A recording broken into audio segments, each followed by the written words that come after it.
2 günden beri Dubay şahrında bizde şu 3 mamleketten joluguşu olup atat. Bul Dünyalыk Bank'tan karajatının menen bugünkü günde 3 mamleket joluguşu ötkөрüp Kambarata birgesi boyunca uşul Dünyalыk Bank'ın alkagında Taşkent'te joluguşu oldu ele. Köp tapşırmalar koyulgan. Bugünkü günde azırkı waka biz uşul Kambarata gesинин мына 15-iyunga чейин техник экономический обоснованияны бүтүрүп уже колубузга берет. Азыр уже 3 мамлекеттин ортосунда келишимдердин үстүндө иштеп атабыз. Бүгүнкү күндө юридический компанияны Sen Energy деген компанияны тандап алганбыз. Кудай буйрса ошол компания бүгүн презентация жасады. Бүгүн биз уже мындайча айтканда 3 мамлекеттин ортосундагы келишимди баштадык.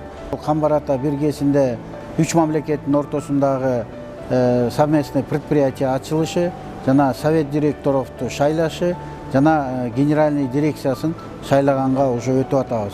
Кудай буйрса ошол келишимди кол койсок, биз Dünyalыk Bank'a сентябрь айында өткөрүп берсек, октябрь айында, андан кийин декабрь айларында Кудай буйрса Dünyalыk Bank'тын совет директору карап, жанагы 500 миллион акча боюнча ар бир мамлекетке бөлүнгөн 500 миллион доллар боюнча чечим кабыл алат. Совет директору бизден Камбарата ГЭСтин жана финансирование 1,5 миллиардты макулдугун берсе, Кудай буйрса эмдиги жылы уже конкурска чыгара баштайбыз.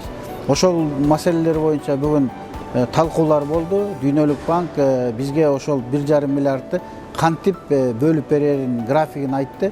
Камбарата биргесин бүгүнкү күндө талкууда ошо тегерек столдо Казак Республиканын министри жана Өзбек Республиканын министри дагы бүгүнкү күндө аябай активдүү катышып, Кудай буйрса бул ГЭСти курууга макулдугу бар экенин жана эки мамлекеттин каалоосу чоң экенин билдиришти.